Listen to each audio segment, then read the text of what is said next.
Pernahkah kamu mendengar seseorang yang sampai rela memohon pada kuntilanak demi mendapatkan cinta? Kisah ini bukan legenda, tapi kesaksian nyata. Seorang pria bernama Sudin yang merasa dirinya tak menarik melakukan serangkaian ritual memanggil makhluk gaib untuk mendapatkan mustika pelet. Tapi yang terjadi jauh dari sekadar cinta.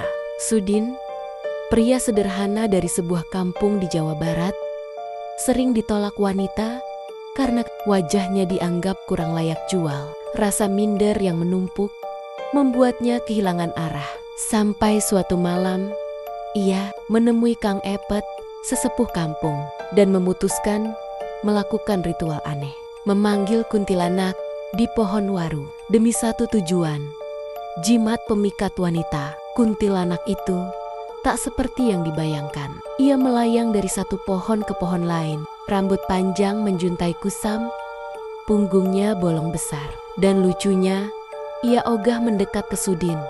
4 kali ritual gagal. Kuntilanak seperti skip match Sudin, bikin penasaran, tapi juga geli. Percobaan kelima, Sudin berendam di sungai. Hanya kepala muncul, ditutupi daun-daunan. Kang Apit sembunyi di bawah jembatan pakai karung. Tapi tragedi terjadi. Seekor kodok melompat ke arah Epit. Epit panik dan jatuh tercebur. Ritual bubar. Namun malam berikutnya usaha mereka berbuah hasil. Kuntilanak akhirnya muncul, melayang di atas sungai. Sudin langsung menjambak rambutnya dan diseret sejauh 100 meter di atas air. Lalu suara sumbing itu terdengar. "Kamu mau apa, manusia?" "Aku ingin jimat pelet," jawab Sudin. "Hah, orang cari kaya, kamu malah cewek." "Aku nggak butuh harta. Aku butuh cinta," kata Sudin.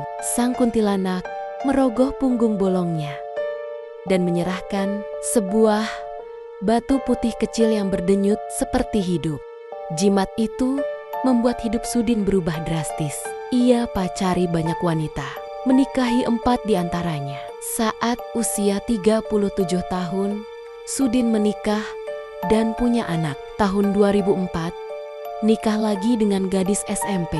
Tahun 2006, nikah janda dan dapat anak perempuan. Tahun 2008, nikahi adik ipar istri pertama. Semuanya rukun, tapi hati Sudin sedih dan gelisah. Bahagia dari luar, tapi di dalam terasa kosong. Ia jadi penjahat kelamin, memikat lalu membuang.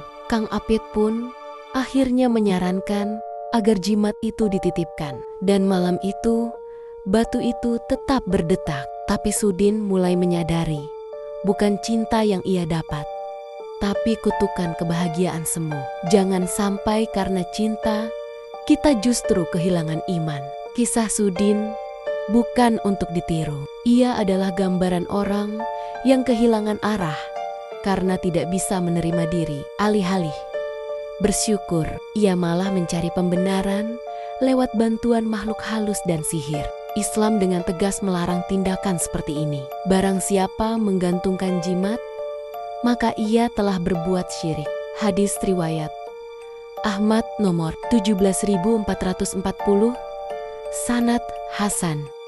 Dan Allah mengingatkan bahwa kebahagiaan dunia hanyalah ilusi jika tak dilandasi iman. Ketahuilah, sesungguhnya kehidupan dunia itu hanyalah permainan dan senda gurau, perhiasan dan saling berbangga di antara kamu, serta berlomba-lomba dalam kekayaan dan anak keturunan.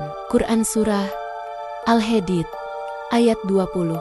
Kebahagiaan bukan berasal dari jimat, mustika, atau kekuatan gaib. Ia lahir dari penerimaan, syukur dan keikhlasan. Sudin berhasil meraih cinta, tapi cinta yang palsu. Kebahagiaan yang terlihat dari luar belum tentu dirasakan di dalam hati. Maka jangan sampai kita mencari solusi instan dengan menggadaikan iman. Apa kamu percaya jimat pelet bisa mengubah nasib cinta seseorang? Tulis di kolom komentar. Jangan lupa like, subscribe, dan kunjungi www.misterikini.com untuk artikel lengkapnya. Sampai jumpa di cerita misteri selanjutnya.